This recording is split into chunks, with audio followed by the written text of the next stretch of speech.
Media बंधुओं, वैसे आप लोगों को ये विदित है कि कल भारतीय संविधान के मूल निर्माता एवं दलितों व अन्य उपेक्षित वर्गों के मसीहा परम पूज्य बाबा साहब डॉक्टर भीमराव अंबेडकर की जयंती थी, जिसे पूरे देश में बीएसपी के लोगों ने अपने परिवार सहित बड़े धूमधाम से मनाया है। खासकर यूपी की राजधानी लखनऊ में तो कल इनकी जयंती पर पूर्व की तरह ही इस बार भी इनके लाखों लाखों अपार अनुयायियों ने यहाँ लखनऊ में मेरी रही सरकार द्वारा निर्मित किए गए डॉक्टर भीमराव अंबेडकर सामाजिक परिवर्तन स्थल पर पहुंचकर इसे अपने श्रद्धा के मेले के रूप में मनाया है तथा इस विशाल व ऐतिहासिक स्थल पर लगी इनकी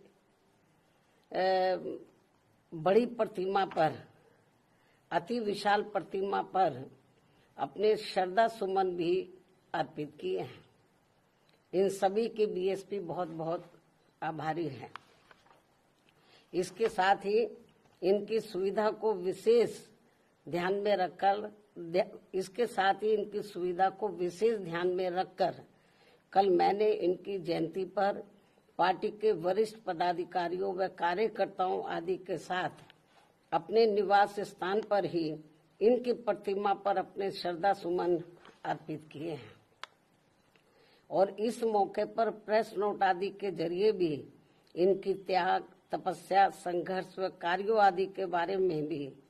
अपनी श्रद्धा व भावनाएं व्यक्त की हैं, जिनकी सोच व मूवमेंट को आगे बढ़ाने के लिए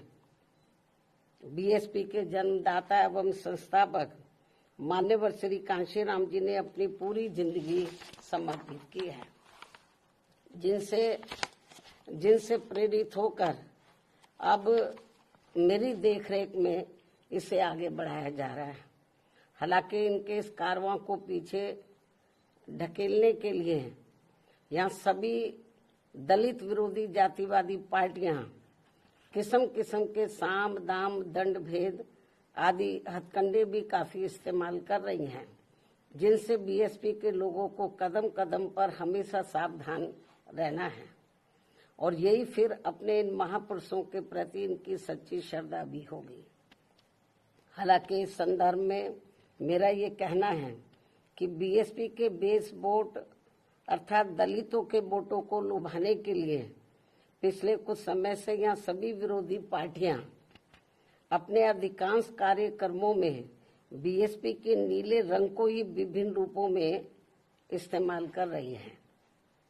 जिसका दलितों पर कुछ भी असर पड़ने वाला नहीं है, क्योंकि इन पर केवल बीएसपी के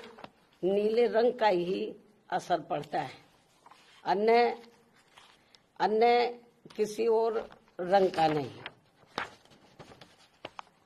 ये विरोधियों को ध्यान में रखकर चलना चाहिए। और अब जिस खास मकसद से आज मैंने मीडिया बंधुओं को बुलाया वो है महिला आरक्षण का अति महत्वपूर्ण मामला, जिसके लिए केंद्र सरकार ने कल से संसद का 3 दिन का विशेष सत्र भी बुलाया हुआ है। और इस संबंध में हमारी पार्टी का ये कहना है कि देश में बहुजन समाज में से खासकर एससी, एसटी व ओबीसी समाज के हित व कल्याण की तरह ही महिला सशक्तिकरण आदि की बातें भी तो बहुत की जाती हैं, किंतु सही नियत, नीति एवं मजबूत इच्छा शक्ति के अभाव के कारण इस पर ईमानदारी से अमल शायद ही कभी ठीक ढंग से हो पाया है। इसी का नतीजा है कि कमजोर वर्गों के लोगों की तरह ही महिलाओं के विरुद्ध भी जुल्म, जाति एवं शोषण, अत्याचार आदि की जघन्य घटनाएं आज भी सही से रुकने का नाम नहीं ले रही हैं। और इसलिए हमारी पार्टी बीएसपी देश की सर्व समाज की महिलाओं को उनके आबादी के हिसाब से 50% आरक्षण देने की मांग लगातार करती आ रही है, लेकिन जिसे कोई भी पार्टी अपने अपने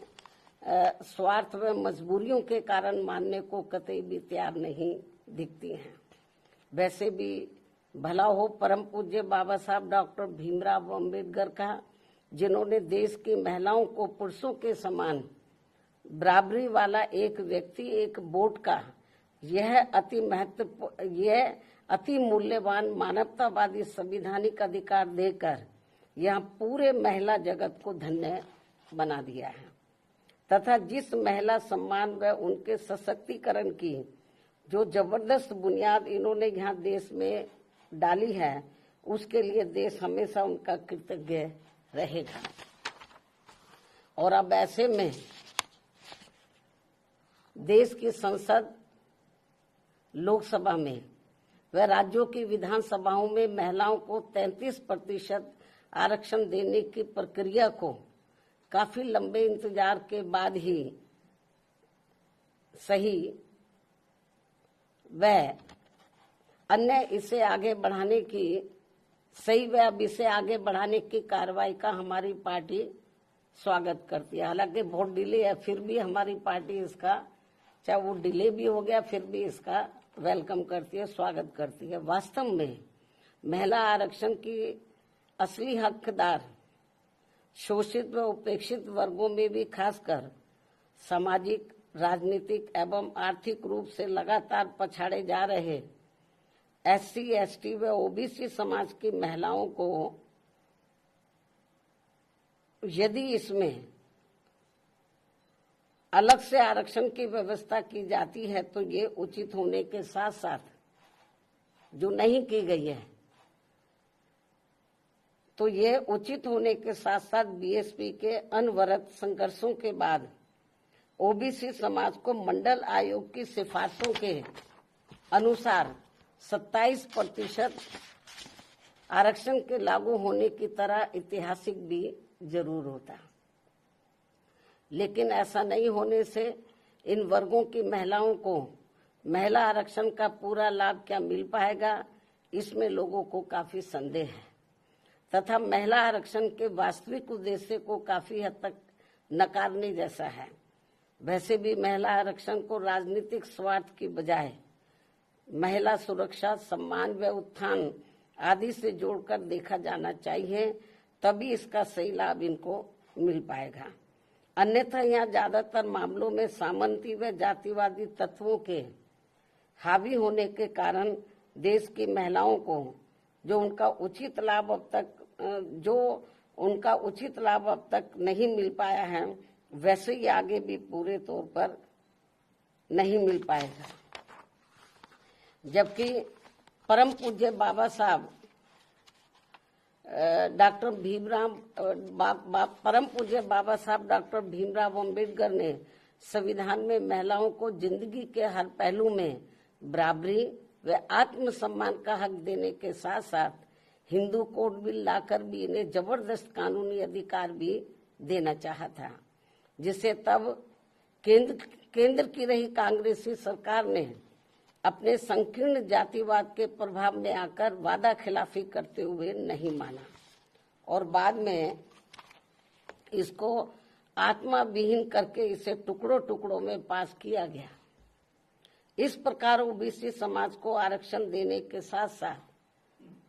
महिलाओं की सुरक्षा, सम्मान व उत्थान सुनिश्चित करने के मामले में ठोस कदम नहीं उठाने आदि के विरोध में बाबा साहब डॉक्टर भीमराव अम्बेडकर को देश के प्रथम कानून मंत्री पद से इस्तीफा भी देना पड़ा था। इतना ही नहीं बल्कि इससे पूर्व घोर उपेक्षा की शिकार भारतीय महिलाओं में शिक्षा की अमर ज्योति की अलख जगाने के मामले में महात्मा ज्योतिबा फूले व उनकी पत्नी सावित्रीबाई फूले के ऐतिहासिक योगदान व जबरदस्त कुर्बानियों को भला कौन भुला सकता है। उन्होंने अनेकों प्रकार की जातिवादी उत्पीड़न एवं प्रताड़ना झेलते हुए अपनी पत्नी व आसपास की महिलाओं को शिक्षा के अलंकार से सम्मानित व नारी शक्ति को प्रोत्साहित किया, बल्कि हर दुख और अपमान झेलकर भी स्कूल स्थापित करके इस क्रम को अभूतपूर्व तरीके से आगे बढ़ाकर हमेशा हमेशा के लिए सामाजिक परिवर्तन के पिता मैं बनकर अमर हो गए।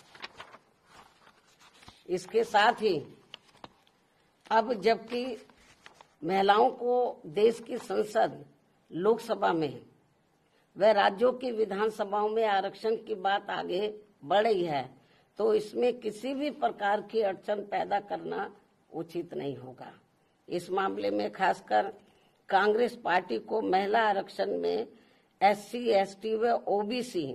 महिलाओं को अलग से आरक्षण देने की बात इन्हें अब क्यों याद आ रही है, जबकि इन्होंने इससे पहले अपनी सरकार में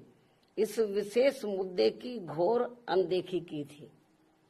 और BSP की इस मांग को भी अन्य और मामलों की तरह जातिवादी द्वेष आदि के कारण अनसुना कर दिया था। ऐसे में कुल मिलाकर BSP का संक्षेप में यही कहना है कि देश में महिलाओं की लगातार हो रही दयनीय स्थिति को देखते हुए बेहतर यही है कि महिला आरक्षण को संकीर्ण दलगत राजनीति से दूर रखते हुए इसको जल्द से जल्द लागू किया जाए, ताकि कुछ ना सही ये थोड़ा ही बेहतर होगा, थोड़ा कुछ तो मिले इनको। साथ ही महिलाओं की सुरक्षा, सम्मान व उत्थान आदि के मामले में सभी लोग अपना मन भी जरूर चंगा करें, ताकि देश को कटौती में गंगा मिल सके। इन्हीं जरूरी बातों व सुझावों के साथ ही हमारी पार्टी वर्तमान केंद्र की सरकार द्वारा संसद में, लोकसभा व राज्यों की विधानसभाओं में 33% दिए जाने वाले आरक्षण के फैसले का स्वागत करती है। हालांकि हमारी पार्टी तो शुरू से इसकी पक्षधर थी कि इनको 50% मिलना चाहिए, चलो थोड़ा घना इनको मिल रहा 33%, इसका भी हमारी पार्टी वेलकम करती है। धन्यवाद।